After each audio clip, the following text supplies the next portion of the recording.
Hello, everybody. Welcome to another episode of the Comedy Workshop. No, your eyes are not deceiving you. I am here again. It's a marathon I'm running right now. This is episode 359, and we're almost at full circle. 360. Ah, look at that. Jokes. Okay, anyways, anybody hasn't seen the Comedy Workshop, thank you for watching, by the way.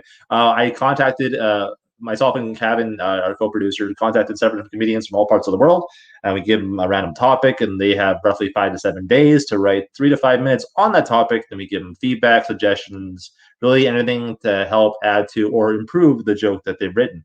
After everybody's been around, we do something I like to call dealer's choice, where it's pretty much the material we wanted to do, just in case like someone gets a shit topic, but they get to do the topic they want to do after. You know what I mean? So it's fair. So they do the material they want to do. Once again, we give them feedback, suggestions, and they add to or improve the joke. Pretty much, this is a place where an idea becomes a bit, idea becomes a joke, becomes a bit, becomes a set, becomes a special. With that being said, I want to say one more thing. This is also a open comedy forum. And by that, I mean, sometimes you might hear things that could be a little edgy, a little controversial, a little taboo, even a little offensive.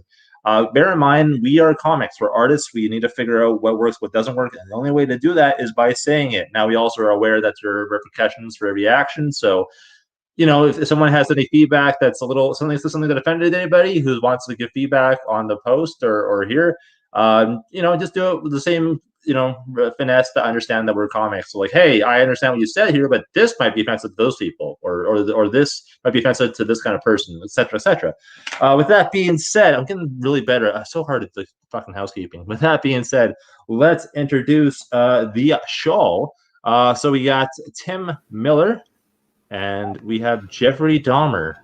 I'm a huge fan of one of you for different reasons. Okay, no, that's a dark joke. That's a serial killer joke, guys. It's okay.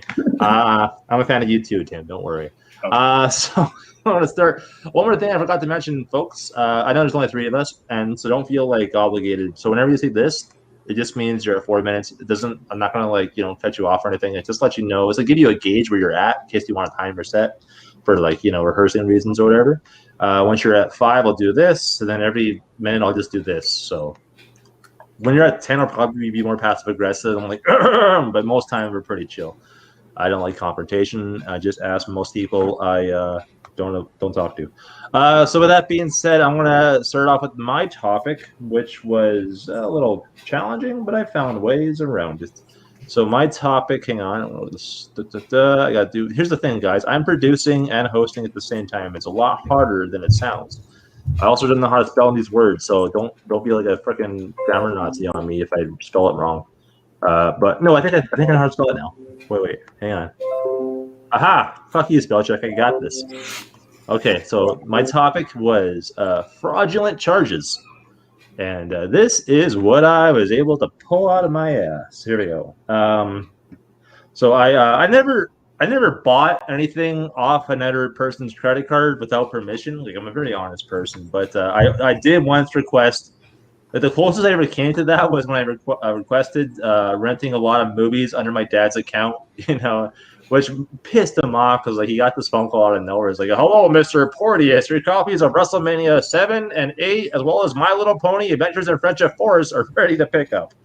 That was a weird kid. I'm not sure if it counts as fraud, but I was sent a credit card by Columbia House. And if anybody doesn't know what that is, or is younger than me, it's pretty much like an online place to get not online, but like a place where you can get movies from anywhere, like a catalog, right? And it made me feel powerful because I'm like 10 years old and I had this entire cartel of movies at my disposal. Like some kids would flaunt power with fake IDs, and I flaunt my power with a legit card to a shady movie warehouse. It's like, hey Scott, Jimmy doesn't want you on his touch football team. What are you gonna do? I'm gonna make him an offer he can't refuse, right? And the next day he'd be waking up to an eraser head on next to his bed. That's a David Lynch joke. I'd be playing house, and one of the kids would try to get my attention, and I'm like, here you come on the day of my daughter's pretend wedding. I finally got busted though. My mom arrested my card, and I was no longer a fisherman blessed with many imaginary friends. I made a lot of Godfather references on that one, and I've never seen the movie. I've been tricked a few times through fraudulent ways, but I never reported it because I'm a firm believer in Darwinism.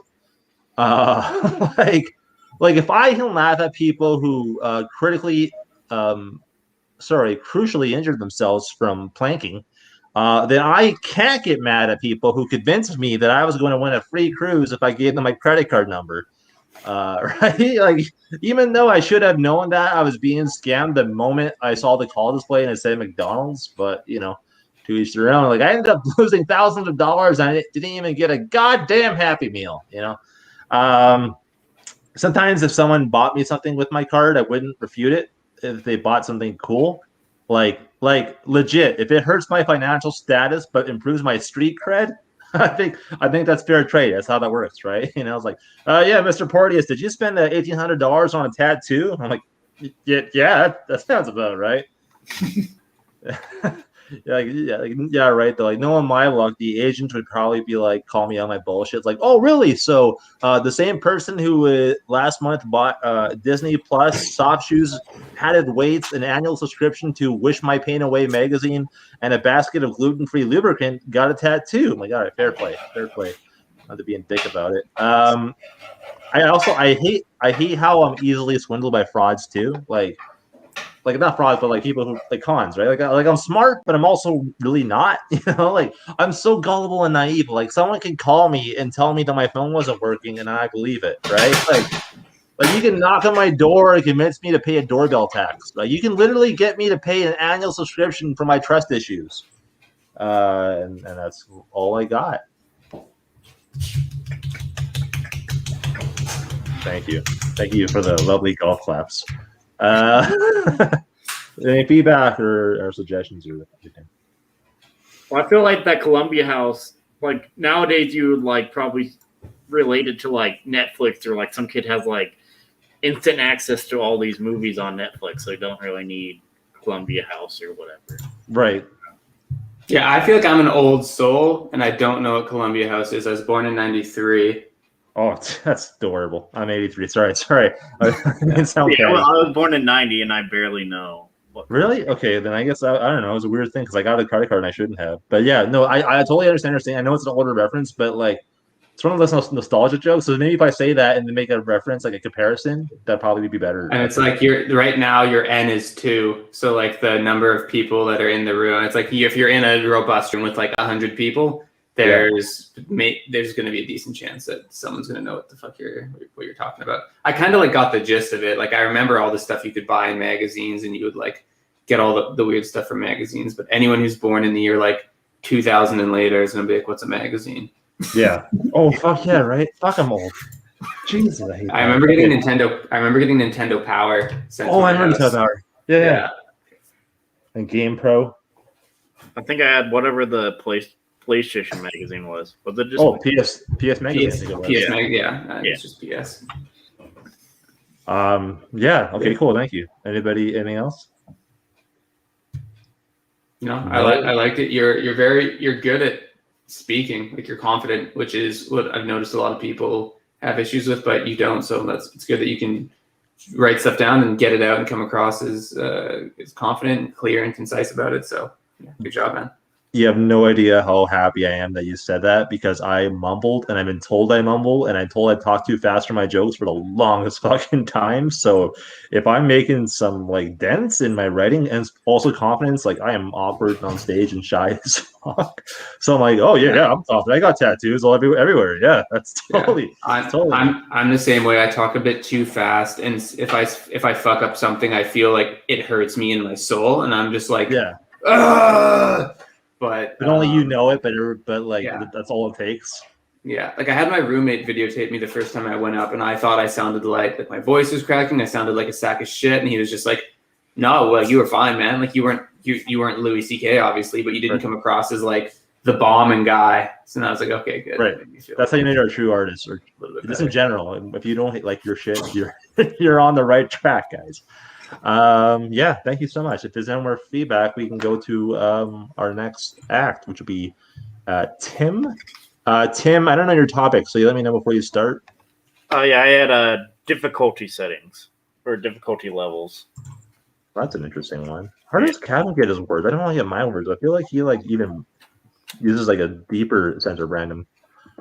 Maybe he just uses the dictionary, just opens it to one page. Yeah, maybe because he makes me feel dumb with his. Because I give like his he gave me like fucking delirium. I'm like, I gave you dogs.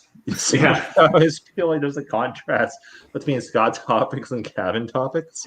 I got anyway. color theory, and I'm like looking through like university classes. I'm like, this is an actual university class that I'm fucking looking up right now. So whenever you're ready, let me know. I'm ready whenever you are. Okay.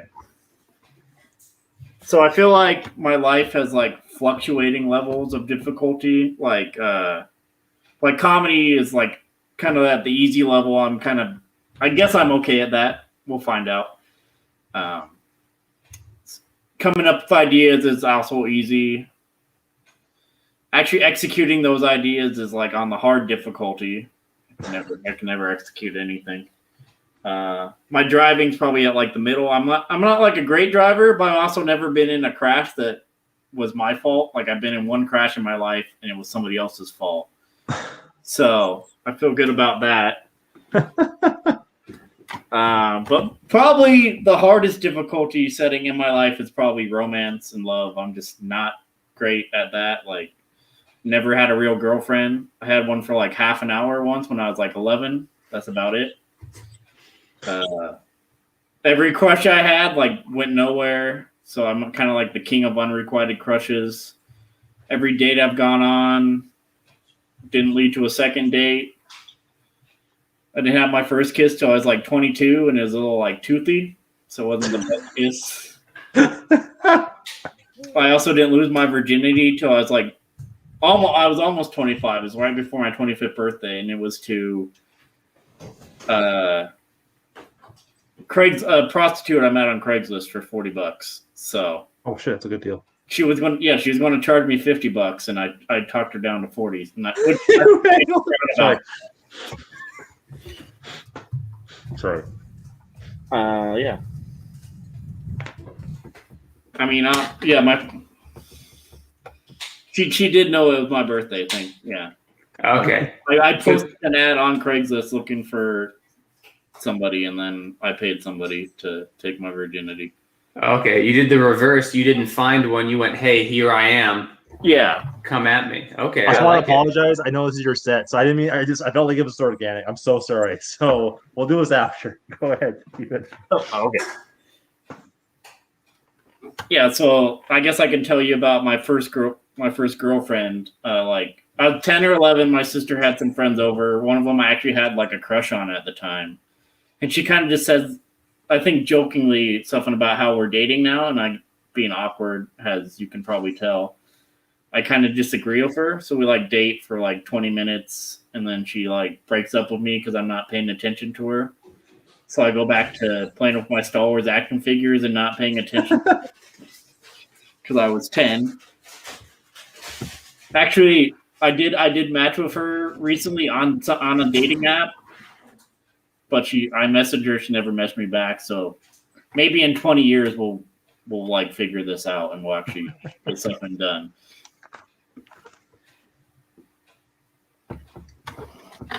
Yeah, I'm not. My dating life is just full of failures. It's like trying to think of a good analogy. It's like the jerseys that people wear in Africa, you know, the losing team jerseys. It's like that. Like one time, I actually lived through like kind of like a sitcom scenario with this girl. I had this coworker I really liked one time, and she invited me out to get drinks. So I think this is my chance. So I go out to get drinks with her. I meet up with her, but she shows up with like her on again, off again boyfriend. Which yeah. So they end up like going around the corner like making out. So I'm just sitting there like some dweeb. But it did help later to kind of soften the blow to realize that I had lived through like a sitcom scenario where that would have been like a sitcom plot line on like everybody kind of likes Tim. So I think that kind of helped. I think that's all I have. Thank you. Good stuff. I'm sorry again, Tim. Like I said, like I forgot. This was like it was funny. It just seemed so like organic. Like, oh, we're just talking. Like podcast. There's only 3 of us. I just forgot for a second we were doing a workshop. So sorry again. Thanks for your patience. All good. So I wrote first of all, I wrote like, a bunch of wordplay stuff. So I put it's difficulty level, and I put down I just wrote down like game over, lives. Like this, I feel like there's a lot of word association you can use for that topic.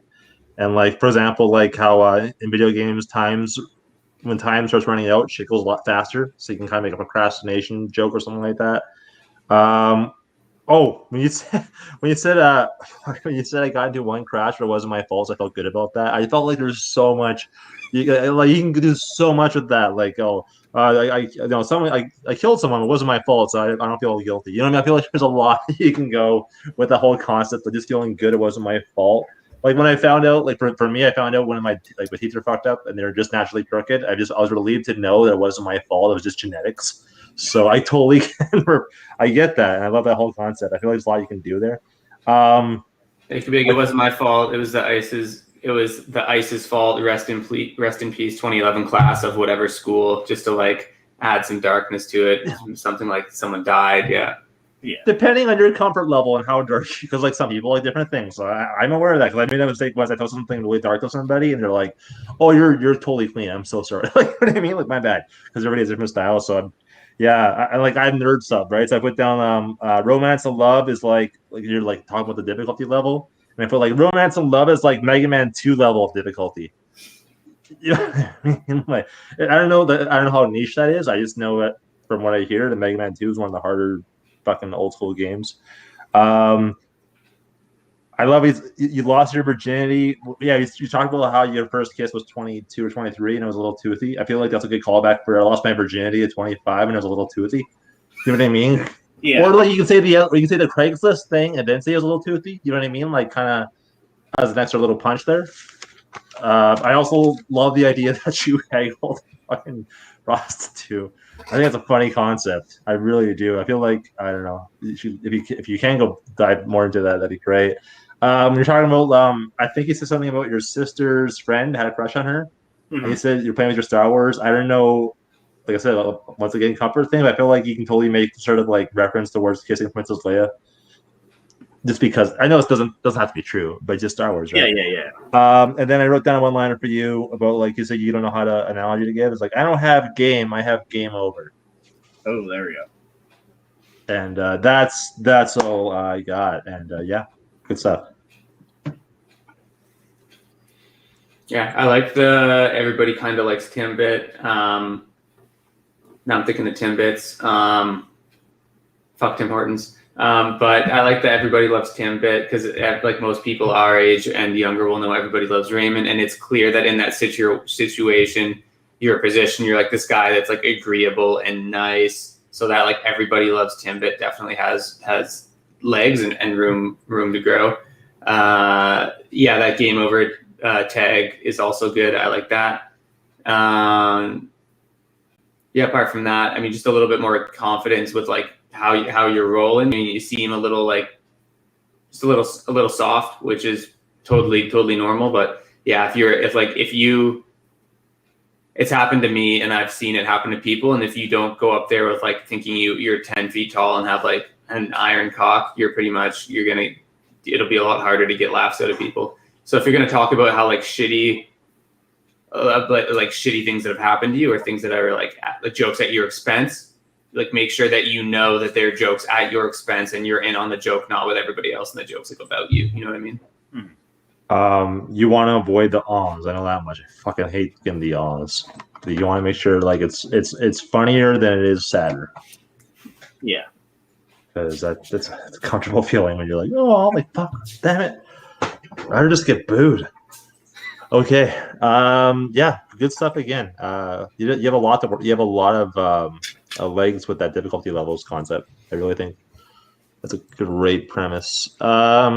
So let's see. Okay, what was your topic, Jeffrey?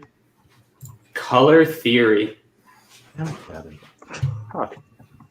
Science words. Okay, I don't know how you spell in the U.S. guys. I'll do the U. I fucking hate spell check so much for that because it makes me. It's like gaslighting me because you know what I mean. Because I'm like getting gaslit by spell check because I know that's how you spell color where I'm from. Right, I know. It's bias. So whenever you're ready on the topic of color theory, let me know and I'll put the timer. All right, I'll bring my stuff up. So I got this yesterday. It was a bit difficult to punch through, but all I did was I looked online at some people who studied color theory, and I found an article on Smashing Magazine called "Color Theory for Designers, Part 1: The Meaning of Color." Just for context, it's a collaboration between 8 different people, and every single one of them looks like they drink homemade kombucha from menstrual cups. It's a massive fucking article. But they have this like little cheat sheet at the bottom, so I thought I'd just like run through it and make fun of these guys. All right, red. Red stands for passion, love, and anger. Also, social media companies use red for notifications. Like look at any social media app you have, and the notifications are always red because red grabs your attention as a color of urgency, which must be why I like sleeping with girls who are on their period. The sense of urgency. My mind's like, hey, I better fuck this girl before she bleeds to death. Now that's passion and love. The anger part comes later when my mom finds out her favorite white bed sheets now have to be used as a picnic tablecloth. Orange, the color of energy, happiness, and vitality. This one checks out. Orange is energetic because it's the color of Dexedrine and Adderall. Also, orange is the national color of the Netherlands, who are known to be very happy, a very happy bunch of people, most likely because of all the prostitutes and drugs. Yellow, happiness, hope, and deceit. I don't think you should double dip on happiness, so fuck these people for that. Then say it's both happy, or both hope and deceit. I don't buy it. Yellow is the color of Big Bird and Old Piss. You guys are wrong about this one at Smashing Magazine.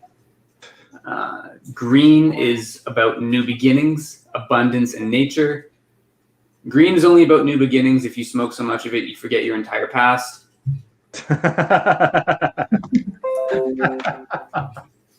Abundance, not really, because I think the world is going to end soon. And the world is going to end soon because it took 8 people with an art history degree to associate the color green with nature. All right. On to blue. Blue, calm, responsible, sadness. Calm, responsible sadness sounds like a haiku you'd write for someone at an Alcoholics Anonymous meeting for their 5-year sobriety anniversary. Purple, creativity, royalty, and wealth. I know that because of the rarity of the dye, purple was a status symbol in the Middle Ages, but I think purple has done a complete 180. At least in the Pacific Northwest, here purple is the color of lavender bath bombs and people overdosing on fentanyl.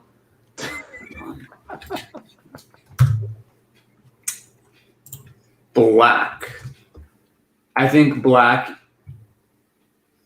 mystery, elegance, and evil. I think black is a color that people wear to make others think that they're mysterious. I get it. You're sad, but it's not a mystery. Your dad cheated on your mom with the pool boy, and now you have 2 Christmases. I would dress in all black and listen to My Chemical Romance too if that happened to me. Shout out to the guy from my high school that actually happened to. So Sean, wherever you are, I hope you're doing well. That leaves elegance. I think elegance matches with black because elegance sounds like the name of a black girl from California. Gray, conservative, formality, and moody. This one kind of checks out considering every chick I know that's super moody is a fan of Grey's Anatomy. That could just be a coincidence though. White, purity, cleanliness, and virtue. I saw a white guy smoking meth at the Pandora Street bus stop yesterday in the middle of the day. I don't think we need Adam and Jamie from Mythbusters to tell us that this guy was unclean or impure. He looked like Robin Williams in Jumanji when he first comes back from the jungle. Brown, nature, wholesomeness, dependability. It's also the color of shit, so maybe don't overlook that when you're deciding what color to paint your walls. Tan, conservative, dull, and religious. So apparently Jesus got such a good tan up on that cross that it's now the official color of religion. The people who wrote in this article that tan is a religious color should be sent to Guantanamo Bay. Cream, calm, elegant, and purity. I just want to point out that they already used elegance for black, and now they're using elegant for cream. Like no one would notice them double dipping for a second time. I also think that they got it completely wrong. Cream is calm and pure. Has anyone here ever given someone a purity pie? I didn't think so. It's just a soaking wet mess of sin, shame, and possibly chlamydia. So there's no fucking way that cream is pure or calm. All right, and that was my bit or spiel on color theory. Oh man, good stuff. I couldn't write much because I was really intrigued by like what you're doing with the colors and then the personality types. I just picturing you like have a box of Crayola, like just fucking going like 3 hours later. All right, then fuchsia. Yeah, I can tell you what I liked, like what I wrote down. I love homemade kombucha from menstrual cups. they look like, if you look, I looked at them and that was my first thought: is these people have multiple menstrual cups from which they drink liters of kombucha a day. They look like the world's worst yuppies. It's fertility, I guess. I don't fucking know. But yeah, I didn't write anything because I really enjoyed the concept of what you did. I really did. So I got nothing. I'm so sorry. All right, thanks, man. Yeah, I appreciate it. If you got nothing, that probably means I'm doing something right. it's a really cool idea what you did. That's all. So I'm game. Thanks. Is it menstrual or menstrual cup? Menstrual? Menstrual, not minstrel. Okay. Minstrel. He said red. That's why I knew it was menstrual. Yeah. Because I feel like you could call back to the menstrual. Because I know you mentioned like woman on her period. I feel like you could find some way to like call back to it. I could, yeah. That would be. I never really thought about that. I'm gonna pull that up. I'm gonna see if there's anywhere I could actually do that. Because I did have a lot of trouble with that red part without being like too gross. Trying not to be super gross about it. Mm-hmm. So then you could definitely call back to the menstrual cup. Yeah, because every time you talk about, no one likes to talk about periods because everyone's like, periods, but it's like, I actually don't mind. I truly don't mind if someone's on their period as long as they don't have AIDS. You're good to go. I think a little bit of blood never hurt anyone. Yeah, it's a good PSA. Yeah. The more you know. But I feel like menstrual makes it sound It's free lube. Yeah. classier. I don't know. Menstrual blood. Sounds elegant if you say menstrual. Yeah, yeah, Oh, you know elegance? yeah. She's from California. It was, I got nothing. Like I said, I wish I could, but like it was just you dissected colors and yeah. Thanks. Yeah, I really pushed it to make it good. So I'm glad that you guys liked it. Yeah, I love your description of things. Sorry, Tim, I'm going to cut you off. Do you have anything else to add there, everybody? I mean, I really liked it too. I'll just say that. Yeah, very cool. All right, so what we're going to do now is we are going to do a quick little short ad on Turbo Comedy, a show that is on Mondays at 8 p.m. EST, and then we'll come back with the dealer's choice, which pretty much means the material we actually want to do will be done. So here we go. This is Turbo Comedy. This is The Workshop, and welcome to Turbo Comedy, where 8 comedians from The Workshop compete to see who can write the best short set in a short time. We then vote to send our favorite comedian to the final round. Comedians will have to work quickly to put together comedy bits, as each comedian only has 1 hour to write about a randomly assigned topic. They then have to perform their 3-minute set for the group. Once everyone's performed, we'll all vote online for our favorite comic. At the end of the tournament, we'll crown a winner, and whoever has the most votes will win a whopping $20. Get ready, it's time for Turbo Comedy. All right. Yep, that was Turbo Comedy, and that is it's a good time. And we only got 2 more episodes of this season, and the winner will get their $20 prize. How does one get on Turbo Comedy? Sorry, Tim. How does? Oh no, it's not Tim. It's me. How does one get on Turbo Comedy?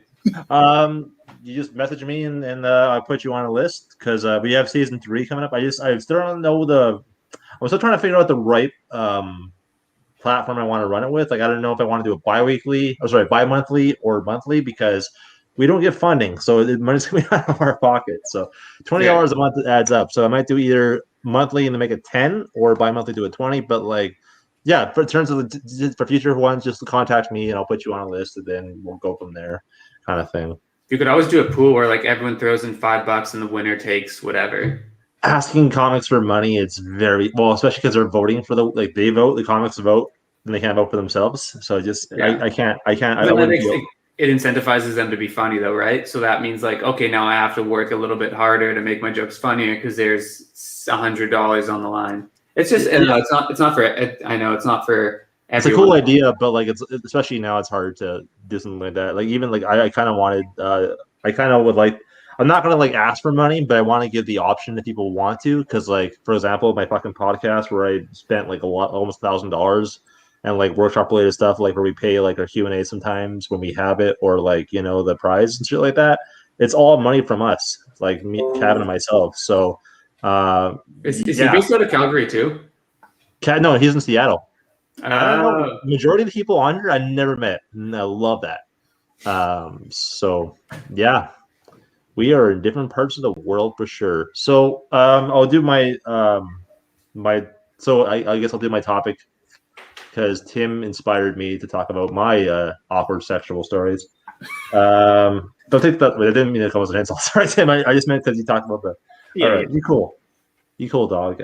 So I haven't. Here's the thing. Before I start, I haven't edited my material in a long time, so it could be dated for all I know. I'm just going through like the archives. Like, I've only written new shit, but I never actually worked on my old shit. So bear that in mind. Here we go. So I have an awkward sex story I like to share. Like a few years ago, I was coming to Winnipeg to spend time with my family, and one thing I'm guilty of every time I travel while single is try to get laid in advance. Like, I'm a planner, so I downloaded this like dating app because I find anyways that I'm more attractive online. And that it's not as socially acceptable to show your dick to a random stranger in public. There are rules, people. Just for the record, I don't send dick pics. Like, I think they're crude and tasteless. Personally, I only send dick portraits. I get mine done at Walmart every Christmas season. I like to treat my dick portraits like a Jocelyn School photo. Maybe add a rocket ship to the background for an outer space feel. I tried to avoid doing that joke because the last one I took, photographer asked me, "Do you even go to this school?" So, anyways, I downloaded this app, and shortly after, I made a profile with the headline, "Willing to lie about how we met," which is such a hack line, but like I clicked on the first attractive girl I saw, and I messaged her, and I was like, "I think you're cute." Semicolon bracket. Like, I don't fuck around, right? And she replied, "Thank you. So are you. Under the circumstances." Tough affair. So we decided to hook up when I arrived in Winnipeg. So a week later, I arrive in Winnipeg and send her a confirmation message. It's like, "Hey, are we still on for tonight?" To which she replied, "Yep, I charge $50 for a BJ and $100 per sex." No. Yeah, no. Now, call me old-fashioned, but I enjoy my sex the most when it's free of charge. Like, I requested a hook up, not a hooker. So I took a stand and I told her, "Look, I'm not going to pay for sex. That's ridiculous. A BJ will be fine." Because if I'm the one who's paying, why should we both enjoy it? Besides. I've seen Pretty Woman. This is how love happens. Just no kissing on the mouth. So I showered and then I get all freshened up for our big date. And I drove to her place and parked in the backyard. And she walks in the car just like in the movies. And at first we were both really nervous. So we started making small talk, right? And she tells me she's never done this before, which I knew was a lie because her rates were very competitive. And she asked what I did for a living, and I told her I was an astronaut because fuck it, I can be anyone I want. It's not like she's going to check my references. So so I asked her what she wanted to do for a living, to be polite, and she replied, and I quote, "social worker." No, no, either she had a really wicked sense of humor, or she is really committed to her field research. She then asked if it was okay if she used the washroom, and I'm not a monster, so I let her. And I didn't even ask her if I could hold on to the money because I didn't want to be rude. This was before I knew the etiquette. Like, I was so green. So after 20 minutes of not hearing from her, I began to grow concerned. Right, a quality I must get from my mom, I'm sure. So I sent her like the most dad-like text, like, "Hey, are you okay? Did you fall in? LOL." I think that text was the most I'm ashamed of in the story. And she responds, "Hey, my big bro just got home and he's very protective of me. You should probably go." And she probably was lying, but I figured I'd call it Nile UBJ. And I drove off. And later that night, she sends me a text. "Hey, sorry about tonight. I had an argument with my brother." And I replied, "This is horrible customer service. I'm going to write you a bad review." Like, don't go to Burl's. Horrible service. Didn't make much eye contact. Didn't wash hands. Found a hair. 1 star. And I didn't do that, but I wanted to. And so she was like, "I'll make it up to you." And I replied, like, "Is there some form of insurance they can provide?" Because, I'm a nerd. And then she sends me a picture of her ass. And I was like, "I said insurance, not assurance. LOL." Someday I'm going to marry that girl. And the next day, she's been ghosting me all day. And just about to come to terms with, and I was about to come to terms with our breakup. She sends me a text out of nowhere. It's like, "Can I have $100? I'll suck your dick." Such a romantic. So I replied, "How would I give you 50 with a generous tip?" And interpret that as you will. Because I have extra money and very little self-respect. But I added conditions this time because I got a little frustrated, right? I said, "If we do this on my terms. Number 1, you go to the bathroom before we meet. Number 2, I get roadhead. Number 3, I get to touch your boobs. And number 4, I get to record it for quality assurance purposes only." I'm not proud of any of this, but I'm just mad that she tricked me, right? So I got out of bed, I got dressed, and grabbed the remaining money my parents gave me for Christmas. Talk about a stocking stuffer. This is now why they give me gift cards. Like, that year was such a white Christmas. Now, one thing you should know about me is that I'm, other than being incredibly damaged, I'm also extremely petty. And at the time, I had a really bad cold, and it seemed fair to me that I give her my strep throat in exchange for potential chlamydia. It's called fair trade, and that's like business 101. Like, we're both the villain in the story, is what I'm trying to say. So I got dressed. I drove off. I picked her up on the street this time because apparently she moved. And she enters the car, and I'm not an idiot this time. I only gave her $25 because I'm no sucker. Speaking of which, she starts going to town on me. And she's going like she owes me money because, she does. Now, all this is happening while I'm still driving. And I never received roadhead before. I've only seen it in the movies. So I don't know the rules. Do I hold the camera or does she? So I didn't really know how to receive roadhead, but I did. But I decided to help her out, so I started to drive over as many speed bumps and potholes I could find. After 5 minutes and a flat tire, I decided that maybe this is unsafe, and I took her back to where we had our first date in her backyard. And I started to film it on my phone, which is hard to do with no flash. I didn't want to, blind the poor girl. And she started really getting into it at one point too. She was like, "Are you enjoying that, Daddy? Like, can we change positions?" And I was thinking, okay, I'll play along to her dad role play. I was like, "I don't know, can we?" And she was like, "Maybe change positions." So she eventually finished, and it was amazing. But after we finished, I saw flashing red and blue lights right behind us. I started to panic. Like, no, this cannot be happening. This is a rental. I don't have insurance for that. And she tells me to act natural, so I started to cry. And she kissed me goodbye and thanked me for a wonderful date, which was such a great cover. And this is almost done. And as I began to slowly drive off, I noticed that the police cars that I thought were behind us were actually a block away, and the lights were just reflecting through the backyard. I also noticed that my phone seemed to be missing. And I was like, that wasn't part of the deal. Julia Roberts' character? I didn't catch your name. Vivian, that was her name. She played in Pretty Woman. But like, what a mean person though. Like, she gave me the false sense of security that I was attractive, and then tells me I gotta pay for it, and then she takes advantage of my stupidity and leaves with my money, and then she made me pay like her mouth was a timeshare scam, and to top it all off, she stole my phone 1 street away from law enforcement. Like, talk about a cop block, you know, like, what do you even do in that situation? Like, excuse me, officer, someone stole my phone. Like, well, where did they go? I have no idea. Where did you see them last? She was in my car. Why was she in your car? I was giving her directions, which technically is true. It's like, why is your dick out? Oh, sorry, I thought it was undercover. Like, really? Well, it looks like your cover's been blowing. Wow. Okay, that didn't happen, but I wanted to. And yeah, that's my little 8-minute story. Did you really get your phone stolen? Oh yeah, I did. Oh man, that fucking sucks.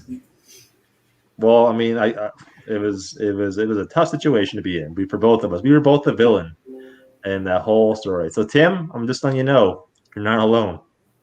Oh no, you guys are making me want to tell. I don't have it written down, but I got a story that's kind of in the same ballpark. I just share with the world. By that I mean 10 people. Yeah. I was never hiding it.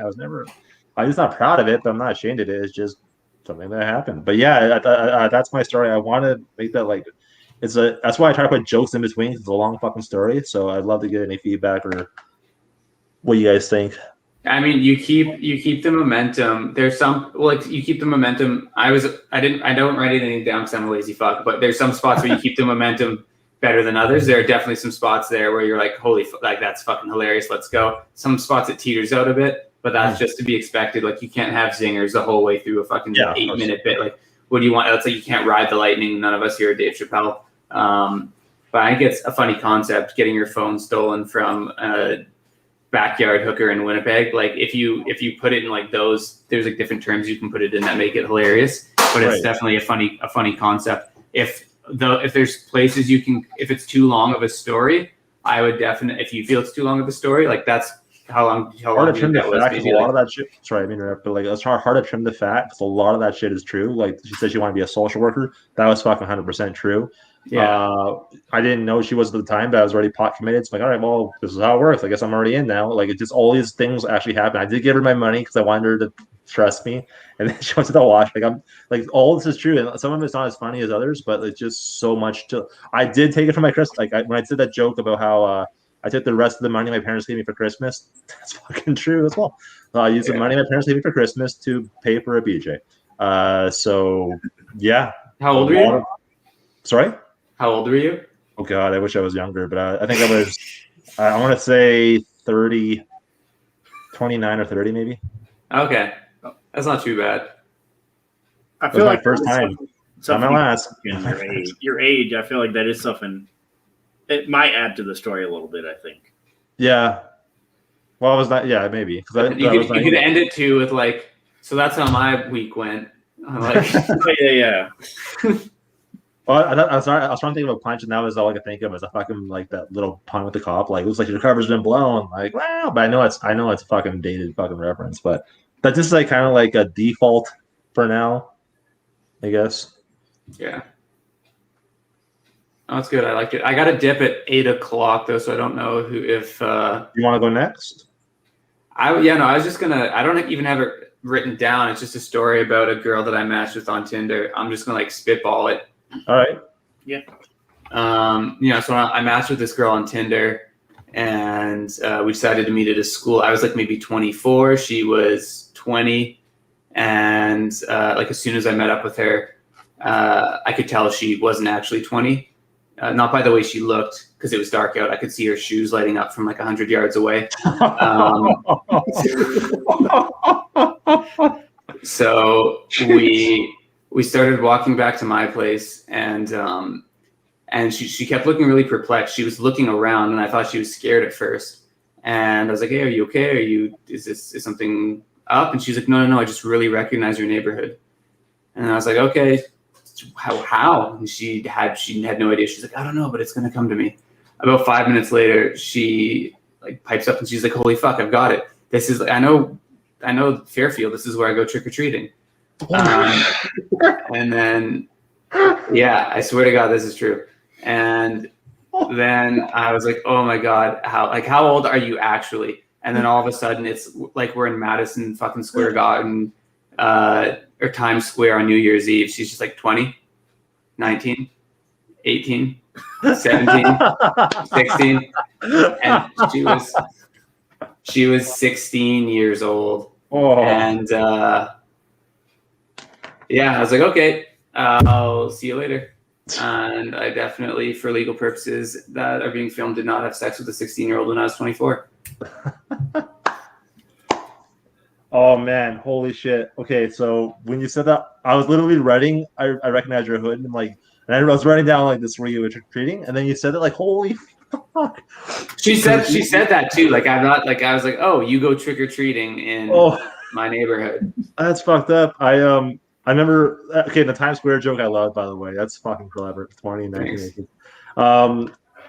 This not like I was on I hooked up I hooked up with this chick once, and she looks really young. I literally asked her for ID because she looks so fucking young. Like, I want to make sure that this like, she's like, it's not the first time this happened. Like, this is like, I felt like so guilty. Like, felt because the joke I made was like how I dated this chick and she made me feel like a bouncer, not because I'm bigger or anything, because I had to ID her. Oh, that's funny. That's a fucking hilarious joke. But yeah, that's a fucking crazy story. I feel like that you should totally like stretch that out, because that I got nothing to add, because whatever I added, you already said that actually was said. So yeah, that's really funny.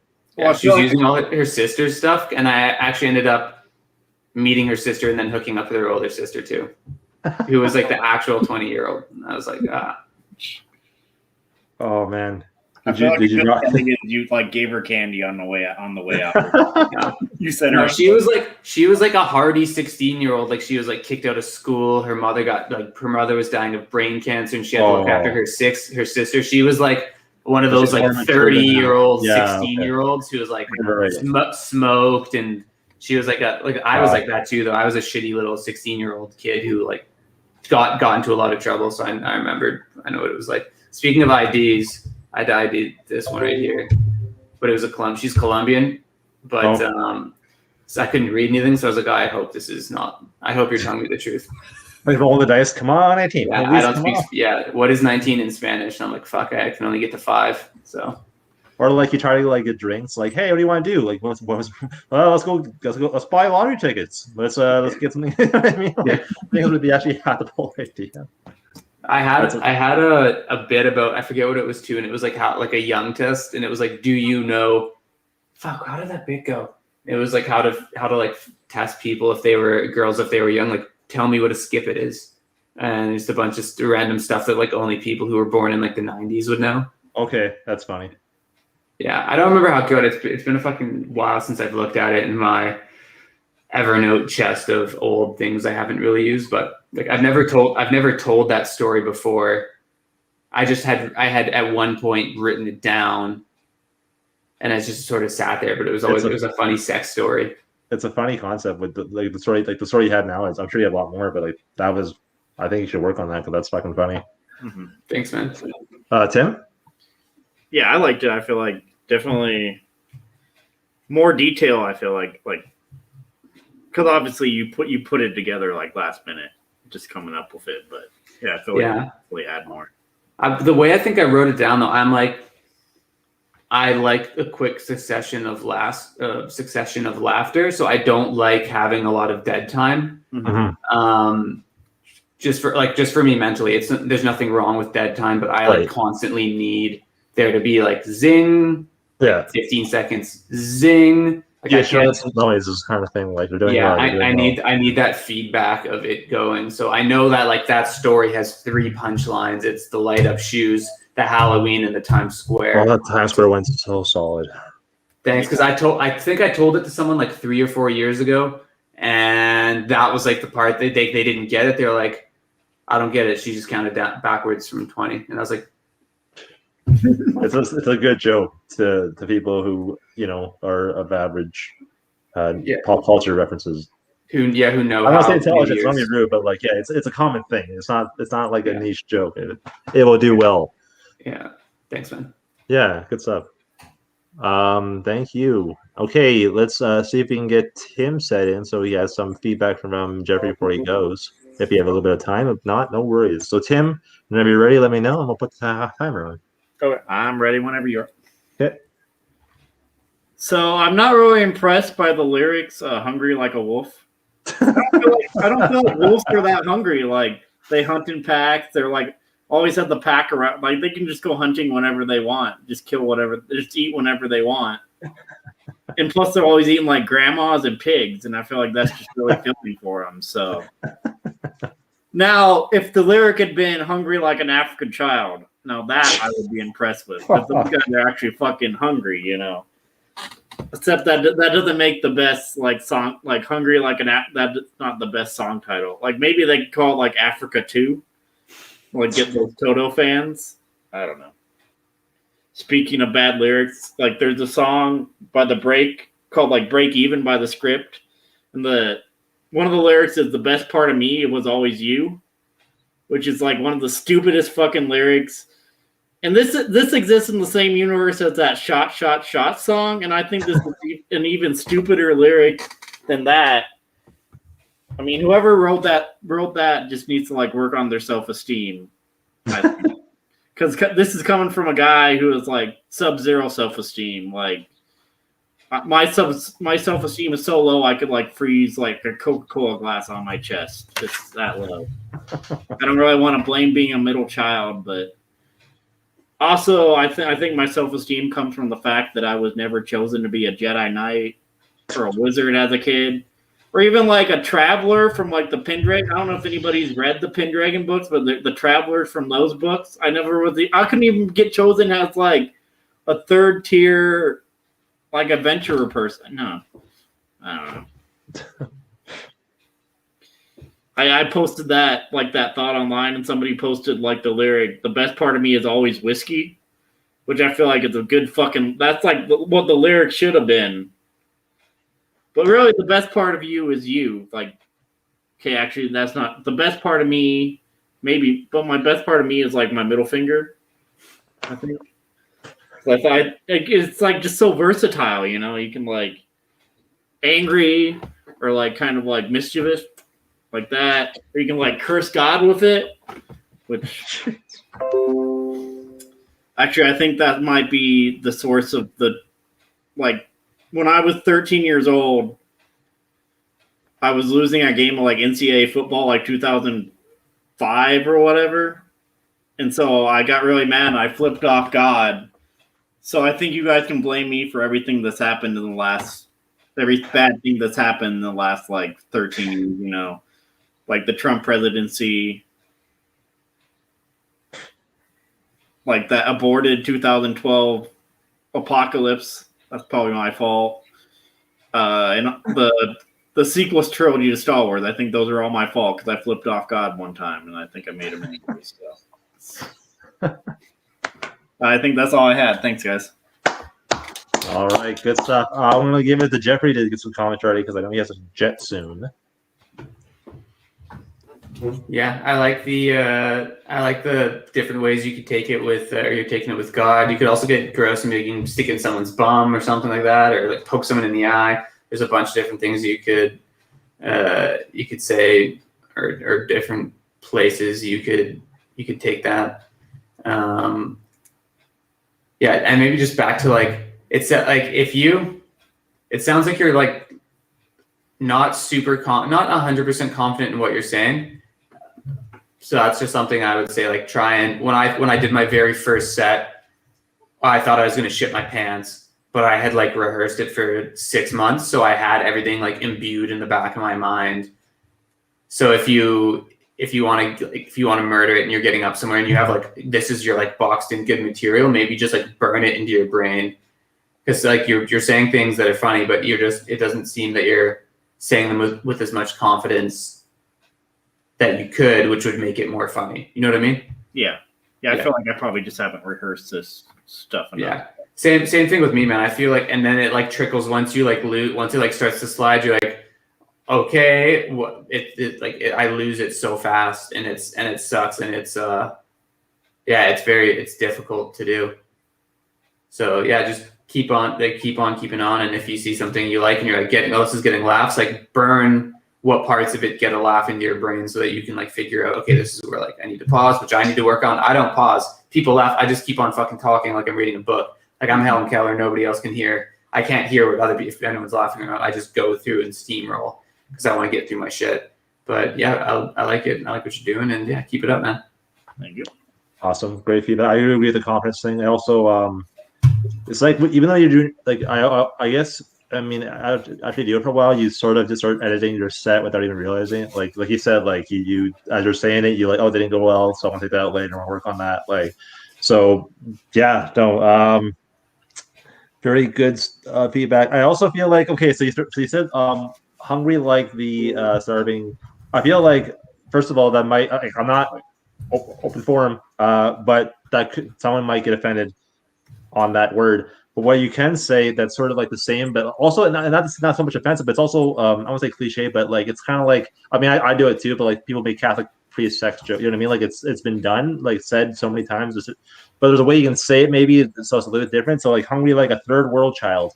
You know what I mean? Like it's still the same, but even if you pick a specific African country, it makes it a little less like shitting on Africa, and it's like, oh, he's not shitting on Africa, he's shitting on Cameroonians or like Cambodia or something like that. Yeah. Hungry like a Cambodian child, which is Cambodia is a third world country, right? Because it's like as people get weird these days, it would be like same as like hungry like an Asian child. People like, well, you're saying stuff about Asia, big. No, it can be any Asia. It can be Nepali, they're hungry. It can be or Cambodia, or I don't know. And it's more specific too. I think people like specific references that helps a little bit more too. But listen, guys, it was great. I get a jet. Okay, thanks so much, Jeffrey. Appreciate that, buddy. Thank you. All right, Godspeed. I will invite you all over later so I can murder you in a 50-gallon drum of lye. Thank you for having me. Oh yeah, sure. Jeffrey Dahmer out. I'll see you guys around soon. Be good. Thank you. Ciao. I do this weird thing where I talk first before I think. I just realized it because I see you good. I'm like, what the fuck did I just say? Like, that's how I am. That's how my brain does. But no, like I just because I'm thinking because sometimes like things are like controversial, whatever to say. But there's ways you can say it without saying it, but still implying it. Just to, like not to be just to be safe or clever. You know what I mean? Like yeah, like he was saying, like be more specific because to me that would sound like if you said like like Moroccan or whatever. It sounds like at least you have some sort of like you have some knowledge of what you're talking about rather than just saying the thing that everybody else says. If that makes any sense. Yeah. Okay. Cool. I put down. You talked about the whole.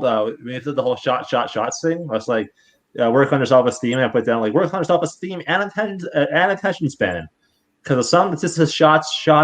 Like where's the fucking lyrics? Remember when songs had lyrics? Good times. And then I put down. This one's a little like this one's a misdirect. I put down if my self-esteem was any lower, I'd be in China. And then you add that's a joke about geography, not race, because it's you know what I mean. Like it's a whole like fucking yeah. Unless you're a flat earther, then that joke's about race, or something like you know what I mean. Because it's a science joke, but make a little fun there. Oh yeah, I wrote down.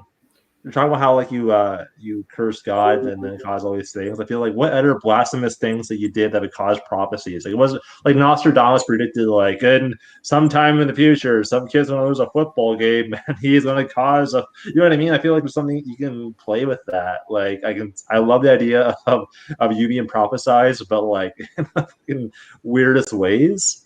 Maybe kind of calling that a bit, but yeah, that's all I can think of. But good stuff. Man, no commentary on the Facebook. That's totally fine. It's Saturday. I get it. Everybody's watching shows and possibly crying. But thank you for whoever wasn't doing those things and who watched it. I think we have one viewer right now, possibly more. I don't know how to follow these things, but thank you so much for everybody watching.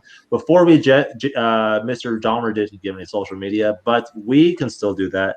So before we go, Tim, how can people find and support you? TimIMillerComedy.com. You can check it out there. I also have a podcast. It's the end of the show as we know it, where I talk about series finales of TV shows, and I think that's just on Spotify right now, so you can be able to find that. Nice. And I'm on Instagram, Door State. So. Oh, right. Yes, right. I mean, I prematurely zoomed out. Okay, now see, I'm awkward. I'm fucking awkward. Okay, and yes, and I am. I run the comedy workshop every day in theory, unless shit happens. But for the most part, every day, we have a different panel, different comics, different hosts. Sometimes, definitely different topics. It's always a different vibe, different show. But it's on the same time every day at 10 p.m. EST, or sometimes 5 minutes later. But in theory, it's on at the same time, 10 p.m. EST. And we've already had tomorrow will be 360. So that's a lot of fucking episodes. I also have a podcast, the Comedy Workshop podcast. I just released an episode yesterday it's a special episode. It's actually a Q&A where we had a professional touring comedian and mental health advocate, Big Daddy Taz, give advice on the comedy industry, on material, as well as mental health. It's definitely a great listen, and I would ask everybody to give it a try and see how they connect with it. It's definitely, especially for a comic, it's very good advice, and yeah, it's available on all major podcasting platforms. Also, you can follow us on the Comedy Workshop on Instagram. Sorry, the Comedy Workshop podcast on Instagram. We try to put on regular content all the time, and we could totally use the subscribers and the followers and the supporters. So if you like to do that, please right there. Also, we're on Facebook. Our Comedy Workshop page, podcast page is facebook.com/comedy workshop. And yeah, if you haven't already, please give that a like, share, subscribe. And I have a lot more to promote, but it's only it's a long time. So we'll just stop right there. Thank you, everybody watching. And thank you so much, Tim and Mr. Dahmer, for taking time of your day and doing some jokes with us and working on some material. And hope you had a good time. And you have a good night. Yep. Good night, everybody. Thanks again.